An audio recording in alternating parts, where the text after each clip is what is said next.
So today on the Vinyl Guide, we have with us the band Death, or as they sometimes refer to themselves, Death from Detroit, a group that originally recorded in the early 70s, but was rediscovered around 2008, 2009 through a highly collectible 45 single, and they have been rocking ever since. We have with us Bobby, Dennis, and another Bobby. How are you guys doing today? All right, Good, how are good, you? good.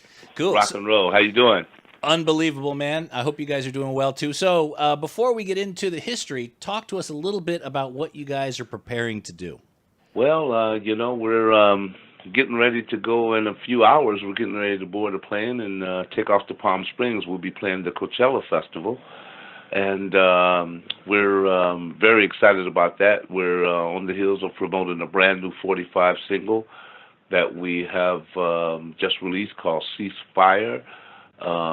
It's kind of a statement to what's been going on in our culture and in our communities and around the world, and it's rock and roll, and we're basically just doing a lot of things right now.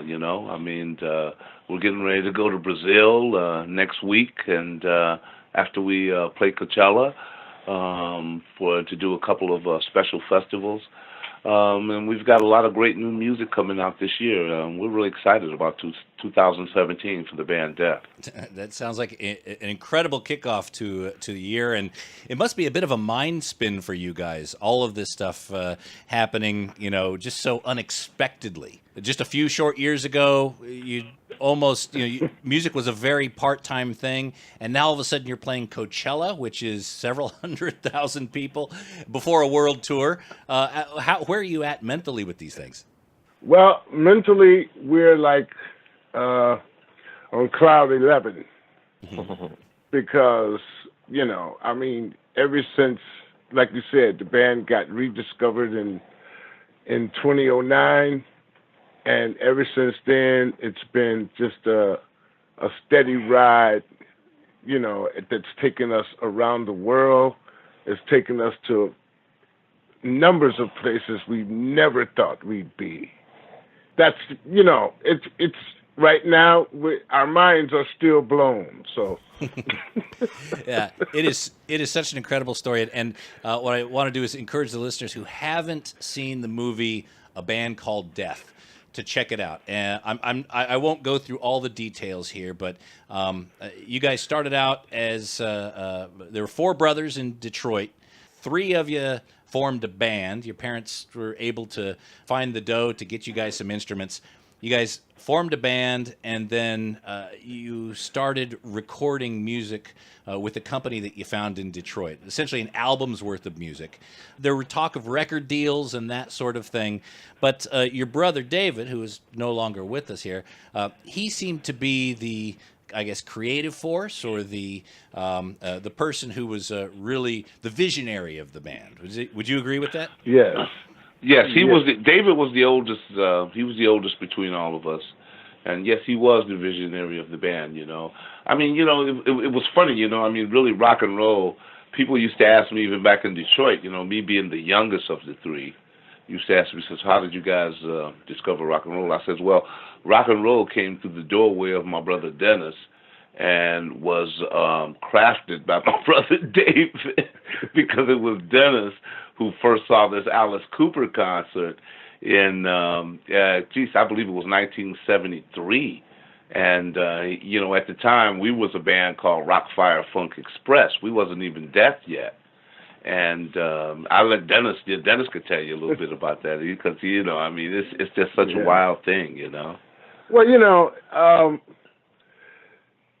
me, you got to picture this. I used to go all over the place with my mom. She was, she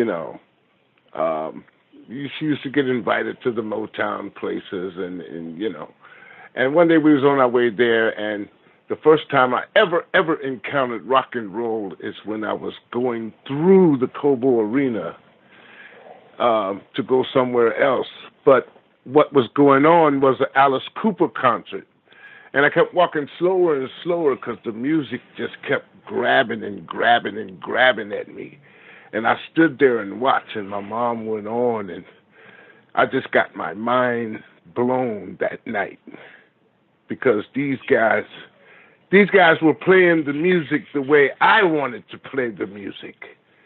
You know, because in Rockfire Funk Express, we were just, you know, we was doing some funk and some fusion and some this and some that.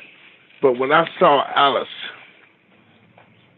I knew what I wanted to do with my musical life.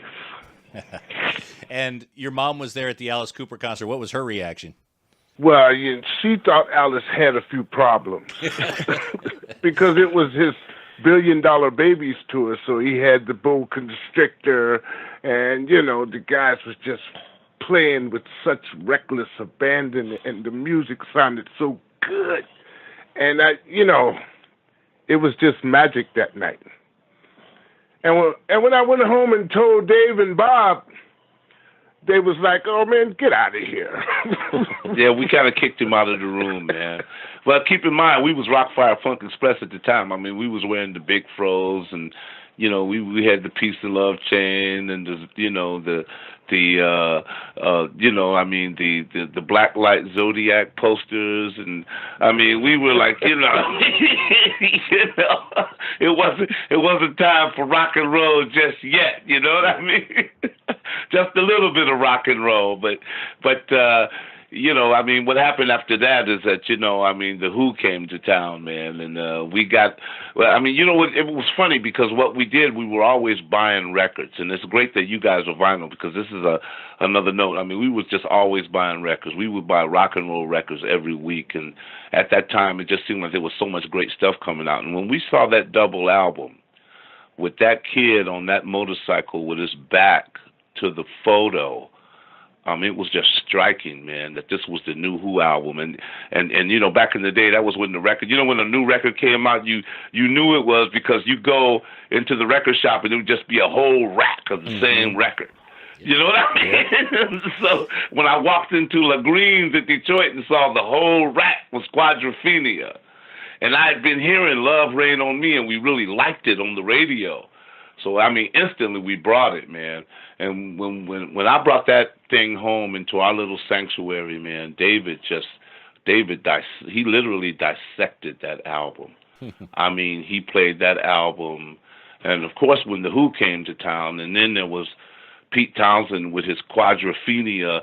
That was back in the day where we had the quad sound going on, we thought we were so ahead of our time, because we had, this quad sound that we thought was surround sound, which really was 2 speakers in the front and 2 speakers in the back, so that's really what it was. It was stereo in the front and stereo in the back.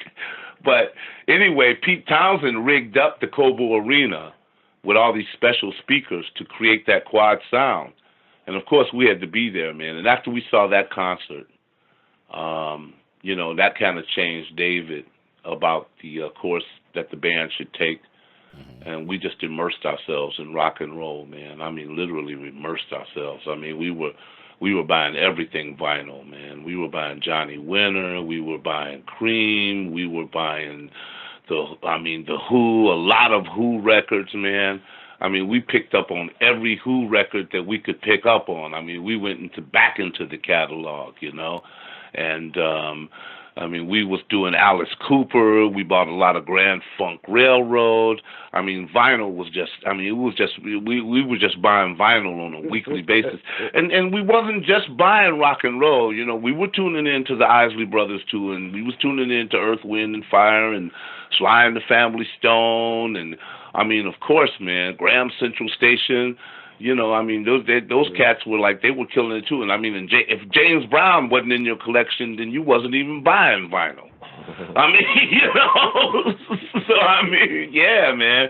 So we come from that, and thank God for Motown, because Motown is really what taught us how to buy records. It was our brother Earl, that fourth brother who never was a musician. He ended up being a businessman, but the one thing about it was, when he was 12 and 13 years old, he was right in the middle of that wonderful culture when the kids was wearing the suits, getting the dues. You know, they had the shark skin pants and the bandolines and, I mean, like the what they used to call the high-low shirts and all that kind of stuff. And Earl was right in the middle of that. And he was the very first person that brought a Motown record into the house. And that was a Smokey Robinson record, man. And for the whole decade, that was in the early 60s, and for that whole decade, man, I mean, there was hardly any other records coming into the house besides the Beatles when they hit, but then hardly any other records coming into the house except those 4 labels, man, Tambler, Gordy, and Motown. Yeah. Those 3 labels, that was the whole decade. So after you guys discovered Alice Cooper and The Who and, all sorts of different bands after that, the sound, the direction of the band shifted. Of course, the new name came in, which is explained in the movie, A Band Called Death. But what was the reaction of folks? And I don't mean your mom or anyone like that, because she seems incredibly supportive of whatever you boys were wanting to do creatively. But what was the reaction of people outside the family when they saw you guys, 3 black guys with instruments, but they weren't playing the music that they would expect you to play? You were playing a whole different genre of music. What was the reaction? Well, their reaction, as far as the neighbors, I mean, when we changed our whole musical thing to rock and roll, I mean, the neighbors began to kind of, what we would say, turn on us because, when it was practice time, we practiced from 3 to 6. And, from 3 to 6, you could hear the doors slam, you could hear the people yelling, you could hear the, Dave used to have a good time with it, by teasing back at him, by turning his amp up to 10, and we'd play as loud as we possibly could. And it was going right into the neighborhood because the window was up and we was playing all in the bedroom that we turned into our studio. So it was very combative in the neighborhood for a while there. Okay, so they would react, but you guys would then react to their reaction. Turn up a bit. Turn it up a little we bit. get madder and louder. Play faster. Yeah, because you got to keep in mind too, that this is Bobby Hackman speaking, but you got to keep in mind that we desperately did want an audience during that time, and did you guys ever play live? We tried our best to get into some of the clubs, but, some of the rock clubs that we knew, we would actually call and try to get gigs, and they would hang up on us because when they would say, what's the name of the band? And we would say Death, and they would hang up on us because they think it was a prank call, we did manage to get one gig at a good rock club in Ann Arbor, the home of Iggy, and what happened was, they only booked us on a Monday night and nobody showed up, and it was just that kind of a thing, people was really apprehensive of us. So we didn't have any choice, man, but to just stay in the inner sanctum and record and write songs, and that's what we did. So you guys played one live gig, but it was to nobody. Well, it was a couple of them because, David kept his experimentation going, and we thought we'd turn to the people who was, like the factory workers around. We thought we'd play some of the blues bars, but that didn't work. And some cabarets, but, these people wanted to hear the blues, man. They wanted to hear... Little Milton and, people like that. And here we come with our Rolling Stones and our... They just weren't ready. And, we'd play well, but when you crescendo the song and, finally, boom, you hit the end, man, you could hear a pin drop in that place. Yeah. Oh, they just that's didn't what it understand us. And we didn't understand why they didn't want to learn about it. Yeah. So it was just, I was funny, like I said, great music. We were just doing the wrong audience, man, and we just didn't have the opportunity, and it mostly was because of the name, and maybe it was because of some of the racial culture that, but we didn't really feel that in Detroit, because, it was funny. I was just, me and my, and Bobby was just talking about that today, how coming from Detroit, I can remember growing up, you could really sum up Detroit as being united musically, but kind of divided politically. Mm-hmm. You know what I mean? And you have the factory workers and the people who are really really hard workers, man, and and then you have the people who are very artistic. So it's kind of like always been like that way in the Midwest, Again, I don't want to give all the details because people could see the movie, A Band Called Death, and get a very deep backstory here. But essentially, you guys went into a recording studio, recorded, I want to say, 8 to 10 songs, and we're starting to get shopped around to labels. Talk to us about the deal that you guys were working with Clive Davis. Well, Clive Davis, what it is that we was with a production company called Groovesville Productions that was run by Don Davis. Long story short, Don Davis was one of the great songwriters of Stax Records in Memphis, who made a lot of money, namely with his hit called Cheaper to Keeper by Johnny Taylor. He wrote some songs for Isaac Hayes and Sam and Dave and some other people as well. But that was his most notable hit, was that Cheaper to Keeper by Johnny Taylor. And he took the money and moved to Detroit, brought United Sounds Recording Studios. Now, United Sounds Recording Studios is the same recording studios that Berry Gordy used to do all of the, when you hear all of the strings on the Motown records, not all of them, some of them were recorded at Hitsville in that small little room, but a lot of those songs, the latter ones, was recorded at United Sounds because that was the only studio in Detroit that could house a full orchestra.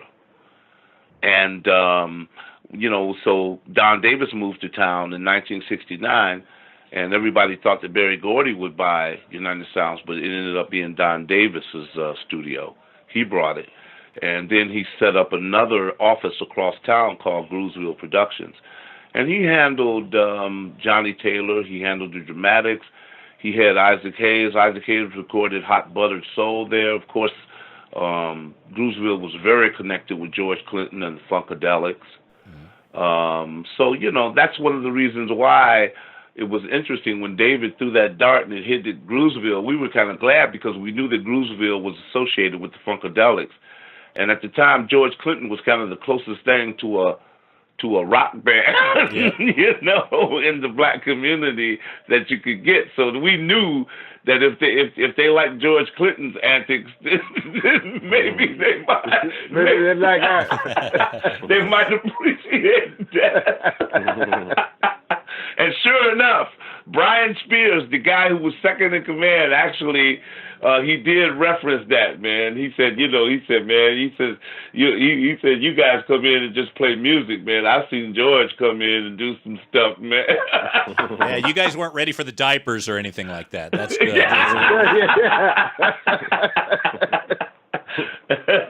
So that's really, we was just, doing it doing it at United Sounds, man. And so Clive Davis Don Davis ended up taking one of our tapes from those sessions to New York. And if you remember, I don't know if you're old enough to remember that the song by Billy Davis and Marilyn McCoo called "You Don't Have to Be a Star to Be in My Show." Mm-hmm. Yep.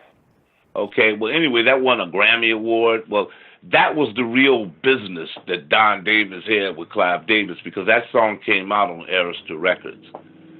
And he had big business with Clive Davis at the time.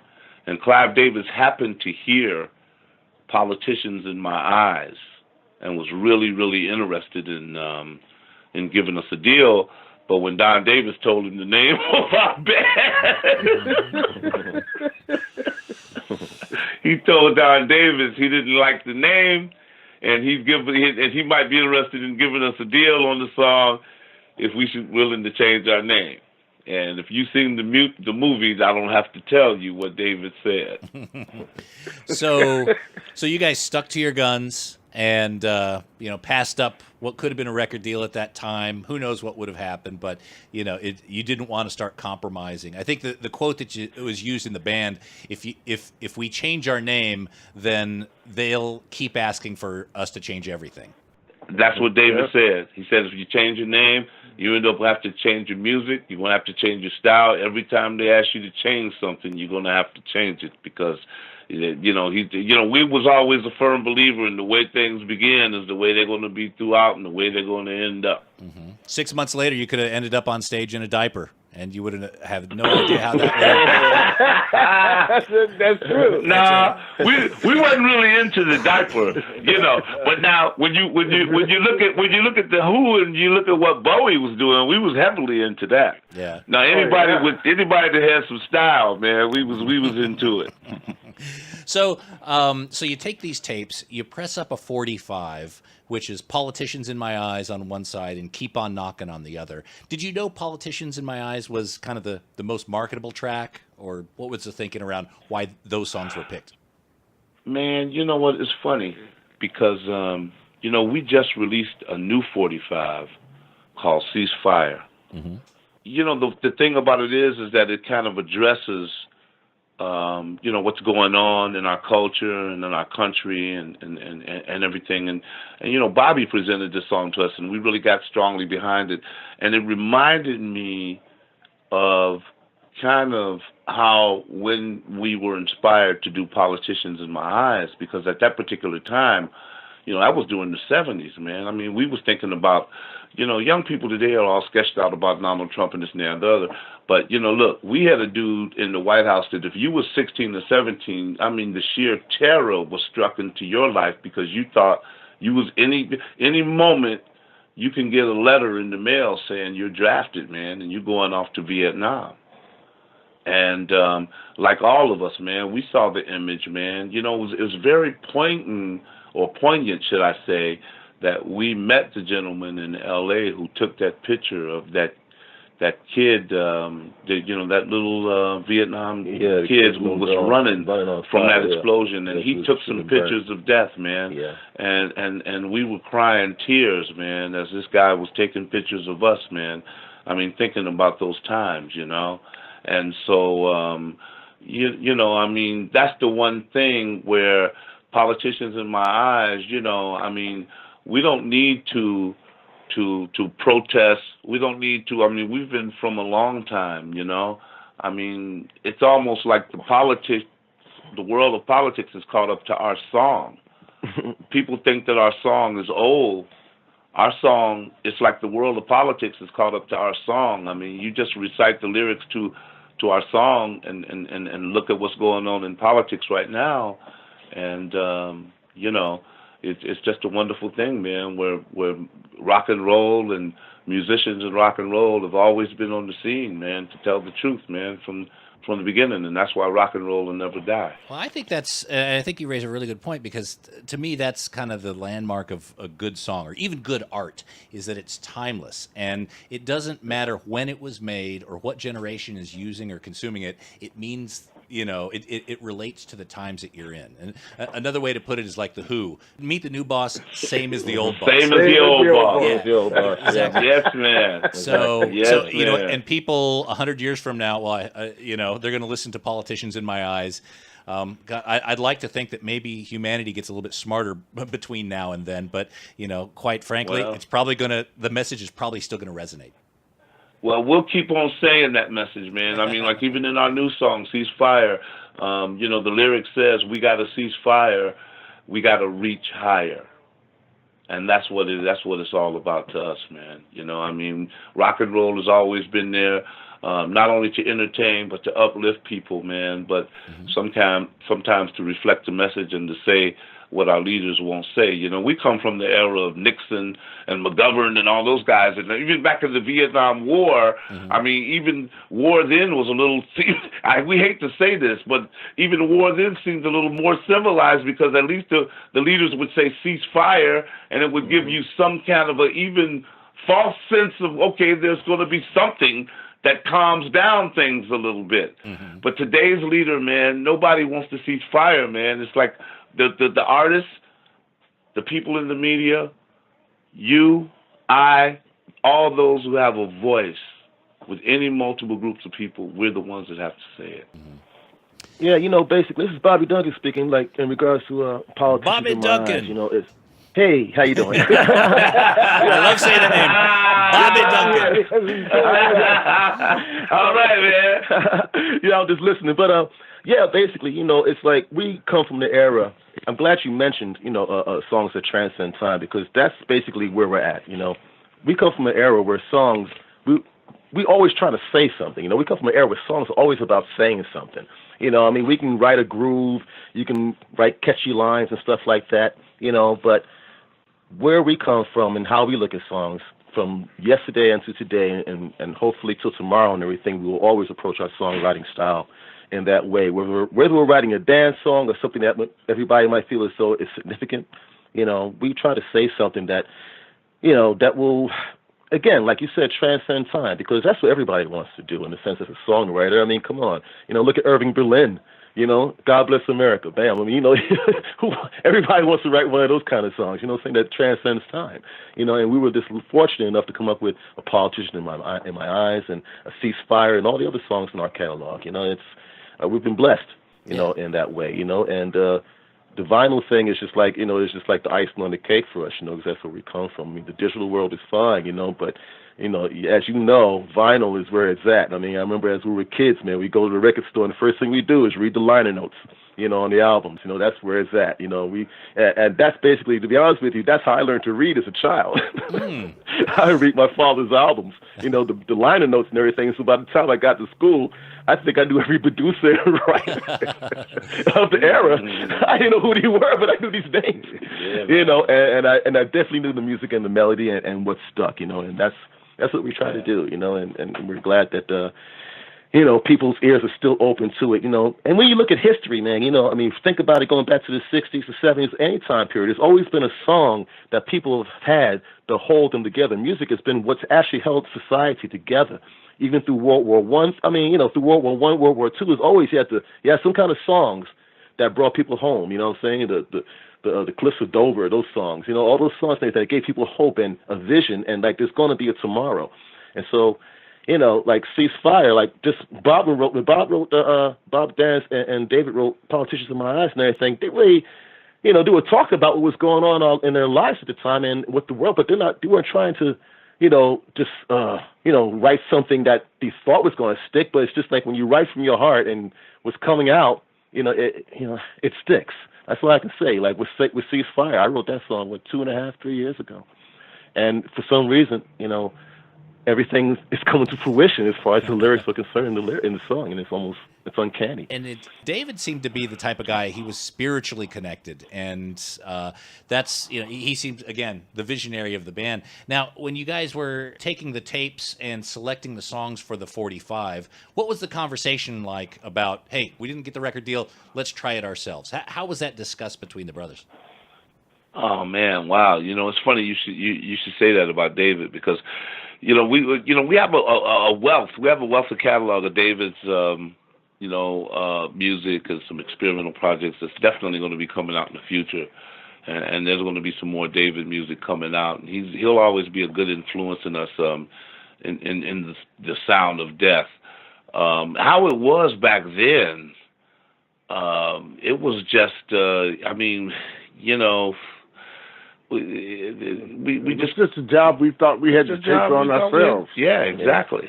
If it was going to get done at all, we'd have to start somewhere and get out there and start, beating the pavement, going to the record shops, going to the radio stations, and we all had our gig. And David's particular thing was to bug the heck out of the radio stations to try to get us some airplay, which was on and off. We'd hear the record at 3:00 in the morning, or something like that. You guys were hustling. It was a record hustle. You got it was a record hustle. Yeah. And we were just learning about making records. Mm-hmm. I mean, that was really, it was funny because at that particular time, I mean, of course, we wanted to sell a lot, but David was very concerned about the art of making records. And for some reason, he always said, you know, it's the more records you make, the more significant of an artist you become. Of course, that to me and Dennis, that used to just sound like jargon because we had very little money. So, you know, but thanks to Archer Record Presser, man, and Joe Archer. Joe Archer and his son Mike. It's such a wonderful thing because his son Mike is running Archer Records in Detroit right now. He has pressed up 2 Death records since the Death Discovery has come about, and is going to be in the process of pressing up a 3rd pretty soon. Oh, that's funny. So you guys are using the exact same record pressing that you did for that original. We are the exact same family, the exact same building. Wow. It's totally amazing. He just upgraded his vinyl, so there's even, I mean, the Ceasefire 45 that we just released is on better vinyl. It's on higher quality vinyl. Yeah, like he just upped stuff. his vinyl, so it's incredible, man. We're just so excited about it. So back in the day when you had those 500 records, you pooled together what I assume is probably a couple $100. You made the 500 records. You remember receiving them. How did you sell them? How did you distribute them? Did they just go to friends, some of the record shops? Well, we just walked in the record shops and asked them to take them on consignment. Yeah, man. And some did, some didn't. Yeah. Now that's from the record shop perspective. From the radio perspective, there was 4 radio stations. There was W4 on Jefferson Avenue. There was WRIF across town. There was WABX, and they were from Chicago. WABX, and then was I think it was maybe those 3 main radio stations, W4, WABX, and WRIF. And, you know, the funny thing about it is David, I mean, we took the records to the radio stations. The DJs loved them. And they would just play them and said, wow, man, we're going to... But it was, I guess, the station managers, when the station managers heard them, and especially the name of the band, I mean, the DJs would have to sneak to play them. And, of course, David would be on the phone. I mean, David would just stalk a guy's shift until he played I mean, he would literally stalk. It got to the point to where we would hear the rock and roll playing on the radio. David would be on the phone. You could just hear the phone just ringing. And then finally the dude would pick up, and he knew it was David. He would say, David, I'm not playing the song tonight. Were you guys calling in like request line, like using different voices, like, hey, I want to hear the Death, trying to imitate? We did everything, dude. We did everything. We had we had kids calling in. Yeah, I mean, we had everything, you know. One DJ told us that I've heard from all your friends too, and that's not going to work. Yeah, man. You know, but it's one thing, and this story is actually in the book about Death. You know, this is called Rock and Roll Victim Story of a Band Called Death. Mm-hmm. And this is one thing that David connected with all the DJs. There was one DJ that told us the truth. At the time, he was kind of protesting the whole situation that was going on with the disco movement. Like disc jockeys were being fired, the stations were becoming automated, and tapes were being sent in from Dallas, Texas, and Iowa, he said. And this disc jockey told David the truth, you know, because David went up and visited, and he worked at WABX, and his name was Steve Dow. And the amazing thing about it is after we left Detroit and moved to Vermont, in right around that was 1979, we heard about this incident in Chicago with this popular DJ who gathered all these disco records and burnt them at Kaminsky Park. Mm-hmm. And it was Steve Dow. So Steve was the only one that really told David the truth and said, listen, you know, man, it's not like the old days where you could just bring a record in and have it played and get it played. That, you know, he said this whole disco movement, you know, that's another thing that happened with the Deaf song is that we were trying to promote this right at the very advent of the disco explosion. Bad timing. Yeah, you could say that. I mean, because you're talking about Detroit. This is the land where this is how Berry Gordy made it. He went up and brought his acetates right up to the disc jockeys, and they played them and played them and played them until there was a demand for them. And records was always recorded like, or hits was made like that in Detroit. Bob Seger, Mitch Ryder and the Detroit Wheels, Ted Nugent, everybody brought their acetates to the disc jockeys, man, and that's how they got played. And right around 1976, when we were releasing the Death 45, station program. Yeah, man, disco came to town, man, and I mean, that was it. If you lived in 1976, you know what I'm talking about when disco came to town.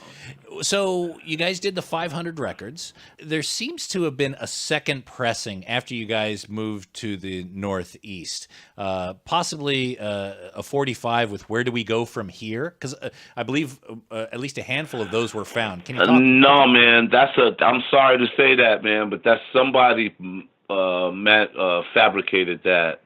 There's only 500 of the original records that was ever pressed up by Death in 1976, and that was Politicians in My Eyes, or actually Keep on Knocking, backed by Politicians in My Eyes. Okay.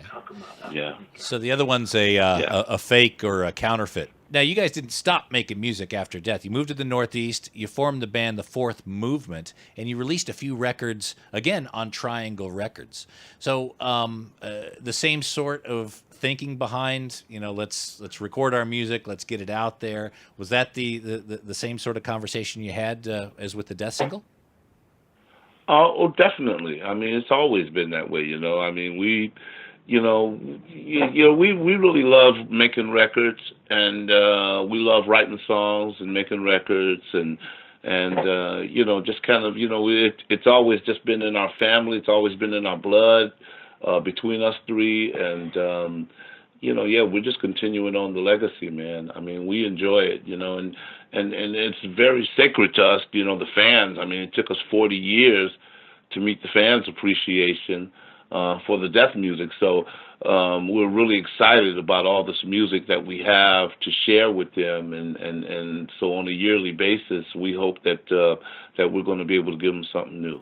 That's got to be a real headspin. After 30-something years, you start getting phone calls about this single being rediscovered. What was that like? Well, that was like, wow. That's long story short. Okay, Bob has a son. Well, he has a number of sons, but one particular one his name is Julian. And he, after high school, went out to the West Coast to, kind of bum around before he got serious with life. And he ran into some parties that they were going to, college underground parties or whatever. And he ran into the music unbeknowing that it was his dad, but it sounded like his dad. So he called his dad, said they had the conversation, and, when they found out that it was us, I mean, his kids, their minds got blown, and our minds got blown because we didn't think that this stuff would ever get dug up again. Mm-hmm. And the only place that all the original stuff was right up over our head where we're sitting right now, is in Bob's attic. So at that time, we were like, well, wait a minute, what the heck's going on here? Because we're in a reggae band. We're called Lamb's Bread, and, we're having a little measure of success here in New England. And all of a sudden, this just falls on us like a house, and the next thing you know, it's on the internet, and somebody's paying $800 for the 45, and record collectors are buzzing about it, and then record companies start buzzing about it, and next thing you know, we get a call from Drag City Records. and they want to know about it, and where is this music, and who are you guys the ones that's doing it, and can you do it, And yeah, it was a mind-blowing thing, man. It was just like from April 2009, it's just been a headstrong ride. And you guys had settled back into civilian life, let's say, getting married, having kids, holding down a job, doing some music on the side. Then all of a sudden, you're being pursued by record labels. The New York Times is doing a profile on you. It's yeah, it was kind of crazy. It's man. wild because at the time we was doing lamb's bread, and I was working at night, and my brother was he had a media business and running that, and so we was just living the regular musician struggle. The wonderful thing is too is that we I have to be really honest and transparent here with you, is that when the Deaf Discovery hit, like Dennis said, we've been playing reggae for 20 years, and it was very 100% true what you saw in that movie. When we got those tapes out of the attic and we listened to them, we had to actually borrow a reel-to-reel tape from a friend, and we had to look around for one.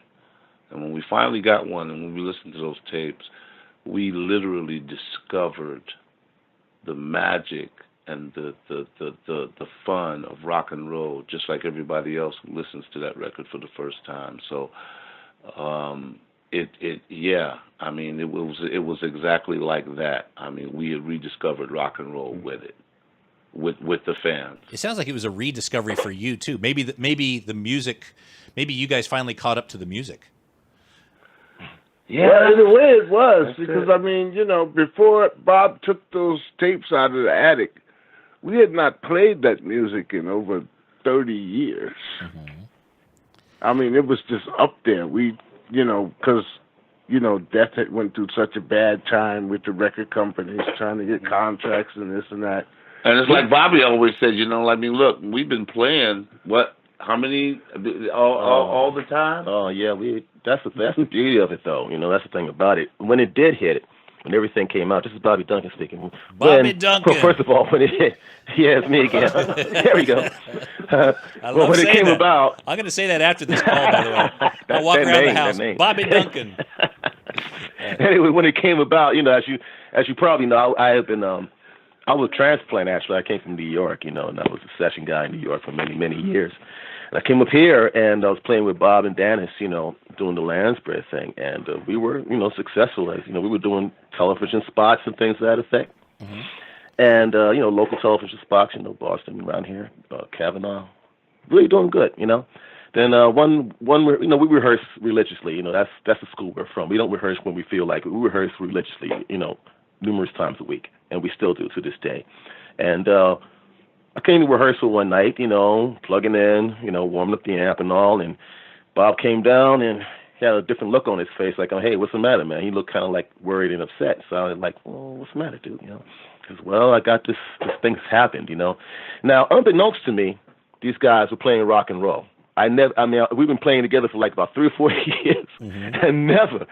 We'd gone through Marvin Gaye songs, we went through Bob Marley songs, we was playing everything. These guys never played one lick of rock and roll around me. I'm like, so okay. So Bob drops this new story on me about the death thing. I'm like, what? What? What? I'm like, what? So I said. It's like if you were married and all of a sudden your wife comes home and she says, "You know what? I've been a spy this whole time." Yeah. We've been married for years, and next thing you know, she comes home and says, I have this past life. I'm like, what? But the beautiful thing about it, to go back to what I was saying originally, the beautiful thing about it is, like, we had never put our instruments down. When Bob and Dennis came up to New England, never put the instruments down. Myself, I've been playing since 1971, never put the instrument down, and even through hard times, bad times, whatever, you never stop playing. So actually, when the death thing hit, we were actually hot. We didn't have to go and dust our instruments off and, oh boy, let's go. Oh, how do you tune this again? No, it's nothing like that. We're already hot. It's just a matter of sitting down and relearning what they did originally. I know it's kind of weird for these guys. For me, not playing the songs before was really exciting because, like, I mean, my first song I fell in love with was Prisoner. You know, I was like, oh, we got to play this, you know. But I know for Bob and Dash and everything, it must have been really surreal and everything, relearning stuff that you did when you were kids, you know, and you know, but it was a beautiful thing because, you know, a couple of bumps here and there, then we realized where we were at and everything, then we had it down, and from there we just been doing the same thing since. You know, and so it's like that's what we tell kids all the time too. You know, never stop playing an instrument because you never know. You know, never stop, never leave your dream. You know what I'm saying? Never leave your dream. You know, even if you become like a Wall Street broker and you play the violin, you go home, man. Put in at least 2 hours, man. Okay, you know, while you watching TV, rub some scales. You know, stay on top. You don't leave your dream. You know, and you know, thank God we didn't leave our dream. You know, because when it came, you know, we were ready. Like Bob says, Dennis, like Bob said that David was saying, and a lot of my mentors would say too, man, be ready. Just be ready. You never know when the commissioner's going to light up that bat signal. That's right. Yeah, the bat signal went off and everything. I said, holy smokes, Dennis! You know, they didn't let me put my tights on, but. Oh, yeah. They still fit? All right, good. Look, yeah, they do. I know you guys are getting ready to hop on a plane and rock Coachella and then start the global tour, and it really is such an incredible, inspiring story with you guys.